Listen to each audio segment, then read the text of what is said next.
Hola, ¿qué tal? Muy buenos días desde Madrid. Ya ven ustedes, tenemos una mañana plenamente otoñal. Tenemos lo que corresponde a la época. La pregunta que nos vamos a hacer hoy es tan sencilla como esta. ¿Cuál es la razón última por la que la economía de los Estados Unidos está eludiendo de momento la recesión? Para contestar a esta pregunta, lo primero que tenemos que tener en cuenta es el comportamiento del gobierno de Biden, del gobierno federal. En el último mes, Janet Yellen ha incrementado la deuda pública de los Estados Unidos en 600.000 millones. Esta asombrosa cantidad no se da salvo en situaciones de crisis extrema. Si además tenemos en cuenta que en el trimestre anterior habría incrementado la deuda pública en 1 billón, debemos llegar a una sencilla conclusión. La maquinaria del gasto público estadounidense va a todo gas. Y esto es lo que está impidiendo en gran medida que la economía de los Estados Unidos caiga en recesión.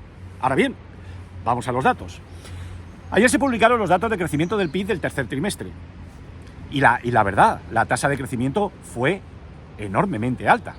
Se situó en el 4,9%. Si vamos a las distintas partidas, nos encontramos que la inversión no fue el motor del crecimiento del PIB, más bien se contrajo el 0,1% por los elevados tipos de interés. Y los verdaderos motores del crecimiento del PIB fueron el consumo público, el gasto público y el consumo privado. Me gustaría que empezáramos por el gasto público. El gasto público creció al 4,6%, que es una verdadera barbaridad. Pero en esta cifra del gasto público no se incluyen pagos que hace el gobierno federal. Por ejemplo, no se incluye el pago por intereses, que saben ustedes perfectamente que se ha disparado. Y tampoco se incluyen el resto de transferencias que hace el gobierno federal. Pero a mí me gustaría que nos fijásemos en los intereses. Si nosotros a la cifra de gasto público que se ha tenido en cuenta para calcular el crecimiento del PIB le añadimos el crecimiento de los intereses, el crecimiento del gasto público sería mayor. Pero es que además nos estamos encontrando que los estadounidenses están percibiendo una cantidad enorme de intereses, ¿de acuerdo? Porque se ha incrementado el tipo de interés de sus saldos y el tipo de interés de los pagarés del Tesoro. Y como los consumidores estadounidenses tienen una gran propensión marginal al consumo y probablemente se ha incrementado tras el COVID-19, este mayor gasto público por intereses amplifica el efecto del gasto público por compra de bienes y servicios. Y por ello el consumo privado se incrementa. El consumo privado se ha incrementado en el 4%. Bien, ya tenemos conocimiento de lo que está pasando en la economía de los Estados Unidos. ¿Qué esperamos para el cuarto trimestre?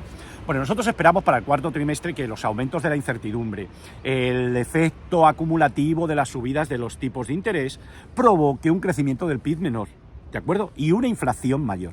Esta es la razón por la que creemos que el sistema de la Reserva Federal no va a subir los tipos de interés, pero va a seguir vigilando estrechamente lo que pasa en la economía, porque es cierto, gracias al gasto público, la economía de los Estados Unidos está muy fuerte y también a la fortaleza del consumo privado. Pero el consumo privado lo más probable es que se debilite por las estadísticas que estamos viendo más avanzadas. Dicho esto, nos vamos al S&P 500. En primer lugar, en el mercado de opciones hay una cosa que me llama la atención, se lo tengo que decir a ustedes. Se está acumulando un gran volumen de posiciones, el volumen de posiciones abiertas en el precio de ejercicio 4.000. Precio de ejercicio 4.000. Esto es un riesgo bajista, máxime si tenemos en cuenta que la gamma es negativa y el importe de la gamma negativa se sigue incrementando. ¿Qué es lo que nos dice el mercado de opciones a corto plazo? En el mercado de opciones a corto plazo estamos viendo un soporte en la zona 4.100, ¿de acuerdo? Vayamos al gráfico. Tal y como pueden ver ustedes en este gráfico, el S&P 500 se movió entre 4.185 y 4.127. Esto es un movimiento lateral. Lo primero que nosotros en Bolsa Acaba tenemos en cuenta es que los bajistas tienen el control y en tanto en cuanto el S&P 500 se mantenga por debajo de 4.185, nuestra predisposición es bajista. ¿Que supera el 4.185? Bueno, muy fácil.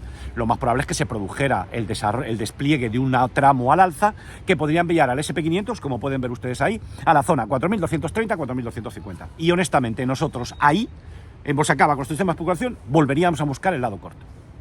Que se perfora el soporte de la zona 4.127. Bueno, si se perfora ese soporte, el primer objetivo es 4.100 y el segundo objetivo lo tendremos en la zona 4.040, ¿de acuerdo? Y ya estaríamos pensando en el 4.000. Sentimiento de los inversores. El sentimiento de los inversores, tal y como pueden ver ustedes, es de miedo, pero no se han alcanzado lecturas de miedo extremo. Por lo tanto, el S&P 500 podría seguir cayendo. Adiós, hasta luego. Que pasen muy buen día.